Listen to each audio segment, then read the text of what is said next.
자, 그 사후 관리 문제가 그 일반 소비자들이 생각하고 다른 사람들이 다 생각할 때는 자, 산양삼은 풀 속에서 그냥 길러야 된다.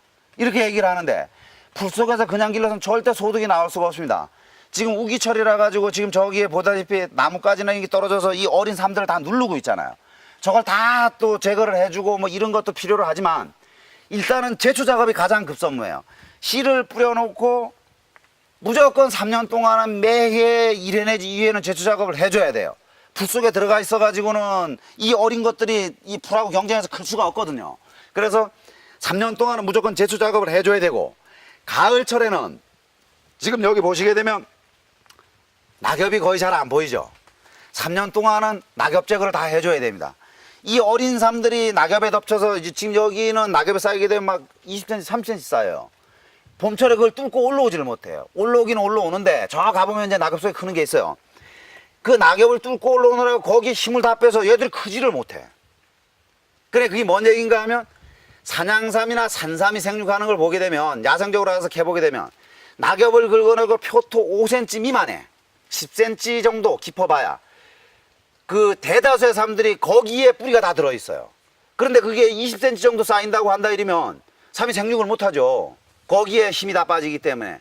그 생육장애를 있기 때문에 어린 삶은 3년 동안은 낙엽 제거를 다 해주셔야 돼요. 그 삼이 올라오기 전에, 봄에 산양삼이 올라오기 전에 제거를 그 3년 동안 해주셔야만 좀 그 양질의 산양삼, 그러니까 건실한 종묘를 기를 수가 있다고 보시면 돼요. 그래서 필히 낙엽을 제거를 해 주셔야 됩니다. 그 다음에 3년 동안 제초 작업을 해 주셔야 되고. 그래서 요런 거를 변경을 하고 나서 지금 그 깨깨깨 소리 나는 저기 산까치, 어치, 그 다음에 이제 그 다람쥐, 까마귀, 이 씨 익는 시기는 용케 알아요. 그리고 이 야생 상태에서 지금 현재 빨갛게 씨를 그 결실을 시키는 거는 이 삼밖에 없어요. 심지어는 그 삼농사를 처음에 시작하니까 옛날에 그 장례삼이라고 했을 때 그때 농사 짓던 어르신이 이런 얘기를 하셨어요. 여보게, 삼이 어떻게 크는지 아는가? 어떻게 그 땅속에서 저기 뭐 양분 빨아먹고 크죠? 그랬더니까 그게 아니고 삼은 사람 발자국 소리 듣고 크네 이러더라고요. 그러니까 저는 그게 무슨 얘기인지 몰랐어요. 그분이 얘기했던 게 딱 맞아요. 여기에 비가 온다고 해서 그 게을리하고 산포를 와서 돌아보지 않게 되면, 자, 짐승 피해봤죠. 도둑 피해받을 수 있죠. 비 오는 날 도둑놈이 들어오거든요. 날 맑은 날은 안 들어와요. 마을에 무슨 행사가 있다든가 그 주인이 그 산포를 비운다든가 용케 알고 그때 들어와서 도둑질을 해 가거든요. 그래, 도난을 방지를 하려 그러면 최소한 한 개 포장에 하루에 한 번씩은 올라가 봐야 돼요. 그래야만 도둑을 방지를 할 수가 있고, 그렇게 하면서 순찰을 놀면서 이 삼이 어느 정도 예민한가 하면요, 이 삼은 다른 거하고 틀려가지고 잎이 한 자리에서 우산처럼 가지가 6개까지 나와요. 이건 이제 3개밖에 안 나왔지만 6개까지 나오는데, 요 가지 사이에 낙엽이나 풀이 하나 이렇게 떨어져 있으면 얘가 대가 이렇게 커야 되는데 요거 눌리킴으로 해나고 대가 크지를 못해요. 생육장을 입는다는 얘기예요. 그래, 이거라도 하나 들어 치워주고 여기 나와 있는 자풀이라도 한 포기 뽑아줘야만 얘가 생육을 하는데 도움을 주잖아요. 그러니까 자주 올라와서 가꾸면 가꿀수록 소득은 높아진다는 얘기예요. 그래서 그 어르신이 얘기한 게 사람 발자국 소리 듣고 삼이 큰다는 얘기를 한 게 그런 맥락에서 얘기했던 것 같아요. 하여튼 자주 돌아서 문제성이 생기는 것도 발견을 할 수가 있고 보완도 할 수가 있고 이 산양삼을 가꿀 수가 있거든요. 심어놓고 열흘에 한 번, 보름에 한 번, 한 달에 한 번 이렇게 올라가고 있어요. 그러면 소득이 나올 시기가 이 정도 시기가 되게 되면 도둑이 다 캐가고 없어요. 그러니까 내 물건 내가 투자해놓고 내가 지켜야 됩니다. 그거 뭐 사람을 둬서 관리인을 둬서 지킨다? 안 됩니다. 그거 내게 아니기 때문에 나만큼 관리를 안 해주거든요. 이게 지금 쥐피의 흔적이에요. 이게 올해 비가 많이 오니까 여기에 있는 삼을 파먹기 위해서 쥐가 이렇게 구멍을 다 뚫어요. 이런 식으로. 이 쥐가 처음에는 이렇지 않았었어요. 이렇게 그 두럭 형태로 네골뛰기로 심다 보니까 쥐가 땅속으로 터널을 만들어 놓고 파먹더니까 올해는 날씨가 이상해가지고 아주 너무 가물으니까 흙이 안에 뚫고 들어가니까 터널을 못 뚫어요. 흙이 자꾸 무너지니까. 그러니까 비가 갑자기 와가지고 흙이 단단해지니까 파고 나갈 수가 없으니까 이 상태를 보고 이렇게 판다니까. 위에서부터 내리 파먹어요. 이렇게 땅속에서 파먹는 게 아니고. 예전에는 이 그 쥐가 파먹으면 대는 요대로 있어요. 근데 약간 잎이 시든다든가 색깔이 변색이 되는가 대를 잡고 싹 당겨보면 대만 싹 빠져나와요. 얘 쥐가 먹었거든요. 얘도 잘하면 쥐가 먹었을 수가 있어요. 이거 보세요. 이 쥐 피해가 이렇게 심하다는 얘기예요. 그러니까 이 대만 봐도 쥐가 먹었는지 안 먹었는지 이게 대 형태만 봐도 이 구분이 한다는 얘기예요. 아까 가게에 왔을 때 이 순도 끓여서 차로 먹을 수 있기 때문에 그래서 와서 주워 내는 거예요. 얘도 잘못하면 쥐가 먹었을지도 몰라요, 이거. 근데 얘는 쥐가 안 먹었네요, 지금까지. 이 순만 살짝 당겨보면 알거든요. 이렇게 쥐 피해가 극심하다는 거. 그런데 어찌됐든 간에 쥐하고 싸워서 이기지 못하면 이 농사는 실패예요. 가장 사후 관리 중에 중요한 게 도둑 관리보다 저는 쥐 관리하고 제주 관리라고 보거든요. 그래서 약으로 잡는 건 한계가 있기 때문에 외부에서 쥐가 자꾸 들어와요, 산포 안으로. 그러다 보니까 요 망이 60cm입니다, 높이가. 그러니까 요건 우리 이제 조합원 중에 한 사람이 요렇게 해보니까 괜찮더라. 이렇게 해서 이제 요 방법을 택했는데 처음에 할 때는 어떻게 했는가 하면 이 한 망을 다 멀칭하듯이 이 망을 가지고 이렇게 멀칭을 했어요. 다 네구텐을 다 파고 각 두럭마다 다 씌웠습니다. 그렇게 해보니까 1차적인 피해가 있어요. 지금 망 작업하시는 분들이 있습니다. 그거 하지 마세요. 제가 단연코 말씀드리는데 3년이 지나고 나면 그 부작용이 나타나기 시작합니다. 그냥 쉽게 말씀드리면 어떤 예를 들게 되면 망을 안 깔았을 때는 겨울철에 적설자이 와서 눈으로 누른다고 한다면 이렇게 누르는 것밖에 안 돼요. 그런데 이렇게 요지로 이렇게 찌르는 그 정도 압력밖에 안 받는다고 친다 그러면 이 망을 얼마만큼의 넓이로 깔아놨느냐에 따라서 눈이 덮이게 되면 전체적으로 그 눈의 압력을 다 받아요. 그거 아무것도 아닌 것 같죠?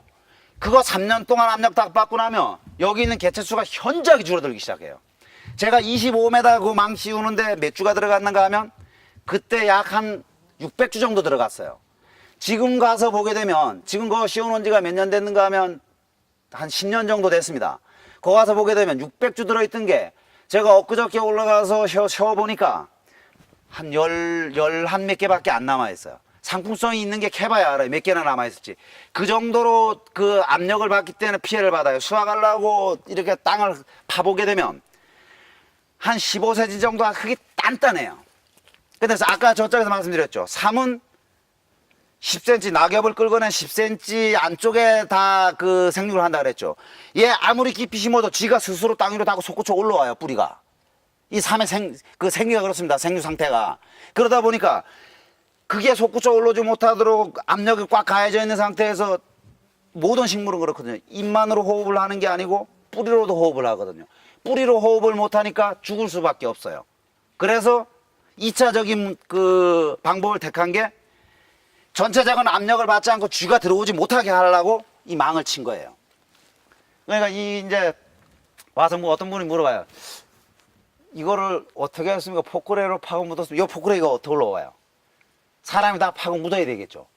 이거 한 20cm 정도 다 파고 묻은 거예요. 이거 전체적으로 돌아가면서.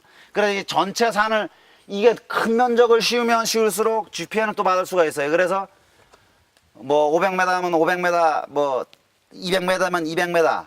그 포장에 맞게끔 개체수가 많이 남아있는 고연근 쪽만 이렇게 해놓게 되니까 쥐 피해는 현저히 줄어듭니다. 그래서 쥐망을 안에다 또 이렇게 파고 묻습니다. 그래서 이렇게 작업을 해놓은 겁니다. 그러니까 아까 그 망을 씌웠는 데는 쥐 피해가 없는데 이 망을 안 씌운 데는 이렇게 쥐 피해가 있잖아요. 그래서 인위적으로 쥐를 방지하는 방법은 그렇게 해서 쥐를 막거나 아니면 쥐약을 넣어서 구제를 하거나 이렇게 해야 되는데 여기에 있는 쥐는 쥐약을 넣으면 그때는 잡을 수가 있어요. 근데 외부에서 들어오는 쥐는 또 2차적인 피해를 또 입혀요. 그러니까 쥐 피해는 1년에 3번 입힙니다. 쥐약을 놓으시려 그러면 봄에 해동이 되자마자 그때 쥐약을 한번 놓으셔야 되고 장마지기 우기 들어가기 전에 그때 풀씨고 뭐고 연근한 게 하나도 없거든요. 그때 쥐가 가장 극심하게 피해를 입히니까 장마 임박해서 장마 전에 한 번, 그 다음에 낙엽이 지고 나서 동절기에 땅이 얼기 전에 한 번, 이렇게 1년에 3번만 쥐약 처리를 해주게 되면 쥐는 현저하게 개체수는 감소를 해요. 그러나 제가 24년 동안 쥐하고 싸워 줬어요. 그래서 이렇게 쥐가 먹고 남아있는 거, 그거 먹을 수밖에 없어요, 현재까지는. 그래서 이제 조금이라도 수확을 더 하려고 그 힘을 들여서 망을 씌우는 거예요. 근데 고형근들이 올해도 여기 씌웠어야 되는데 지금 아직 못 씌웠어요. 제 작업만 하고. 이제 가을에 여기는 씌워야지. 그 첫해 돼지 피해를 받았을 때 이 순을 제거를 안 하면 이 나머지 거를 자꾸 와서 그 돼지들이 피해를 입히니까 와이프가 같이 올라와서 이 순을 다 조내려고 그랬어요. 그래서 순을 다 주워내는데 이 포장을 다 먹었죠. 저기서부터 이제 순을 주워서 이렇게 올라오더니까 여기 올라가더니까 중간에 우리 지금 온 자리 거기서 탁 이제 주저앉으니까 막 엉엉 우는 거예요. 야, 왜 우는데? 그랬더니까 아니 자기는 약도 안 오르네. 아니 이렇게 농사져서 이렇게 힘들게 해놨는데 이 돼지가 싹 먹고 순이 다 넘어갔는데 어떻게 웃으면서 그 순을 주술 수가 있냐. 아니 이미 먹은 거 여기서 울더라면 3일 뒤로 살아나냐? 이미 먹은 건 먹은 거고 앞으로도 안 먹게 하는 게 중요한 거지. 그리고 20일 동안 밤잠을 못 자고 여기 잠복을 해서 결국은 잡았어요, 돼지를 여기서. 그래가 그 다음부터 이제 몇 년 동안 돼지 피해를 안 받았는데 이 돼지가 학습을 시키나 봐, 그 새끼들한테. 그 작은 돼지들이 와서 피해를 또 입히기 시작해요. 그래서 이 포장에 지금은 안 보이는데 저 아래쪽에는 보이는데요. 저 능선 쪽으로 가면 삼중망을 쳤습니다. 처음에 그 철망, 그 다음에 친 게 그 공사 현장에서 그거는 KS 인증 그 돼 있는 45m짜리 안전망, 이 손가락 하나 들어갈 정도로 돼 있는 사람이 떨어져도 그 밑으로 추락사고 방지하는 안전망이 있어요. 그 안전망을 깔았어요. 돌려 쳤더니까 이 못 뚫으니까 그 다음에 밑에를 툭 치고 들어오는 거예요. 그래서 원형 철망을 한번 또 돌렸어요. 그래 원형 철망 조금 더 넓은 부분 그 사이로 그냥 들어와서 그걸 툭 치고 들어와요. 그래 2차 피해를 받고 나가지고 농가한테 가보니까 태양열로 이렇게 돌리는 전기가 있어요. 야 저기 무슨 그게 되겠냐 이랬는데 저짝 다른 포장에 갈 때 그 감자밭이 하나 있었는데 거기 돼지가 달려들었어요. 야 니네 포장에 돼지 들었던데 그러더니 에이 시가 뜨고 하루 종일 또 작업해야 되겠네. 그들이 와서 그냥 그 피복되는 꽃을 막 툭툭툭 꽂더니까 가나다 철사 하나 딱 돌렸어요. 요 저기만 한 15cm 높이로. 그리고 다 됐다 이거예요. 야 저 돼지 그냥 넘어가지 이랬더니까 돼지는 못 넘어가요. 이제 치고 가더라고요. 근데 그 다음날부터 보니까 망을 이렇게 둘러쳐 놓은 데를 1m 옆에 쪽으로 우리 지금 온 것처럼 교통로처럼 돼지가 밤새 얼마나 뺑뺑 돌았는지 그래 풀이 다 이렇게 그 길이 나 있어요.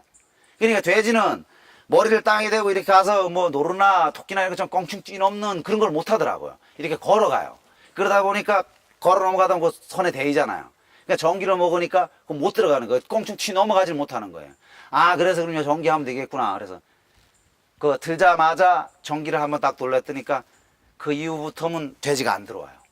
근데 이제 단 이제 문제가 뭔가 하면 그 가정용 전기가 들어와서 전기를 끌어서 넣을 수 있는 지역은 24시간 전압이 안전적인 전압이 나가기 때문에 그 관리를 조금 소홀히 해도 되는데 태양열을 설치했던 거는 태양열 전선에 이 풀만 하나 가서 이렇게 대여도 여기에서 방전이 일어나기 때문에 그 뒤쪽으로 나가는 그 전압이 약해지기 때문에 그리 뚫고 들어와요. 그래서 일주일 아니면 3일에 한 번씩 댕기면서 그 전기선에 나뭇가지가 떨어져 있나 풀이 올라와서 걸려 있나 이거 다 보고 다 잘라줘야 돼요. 그렇지 않으면 용케 알거든요. 전기 약한 거는. 그리 뚫고 들어와요.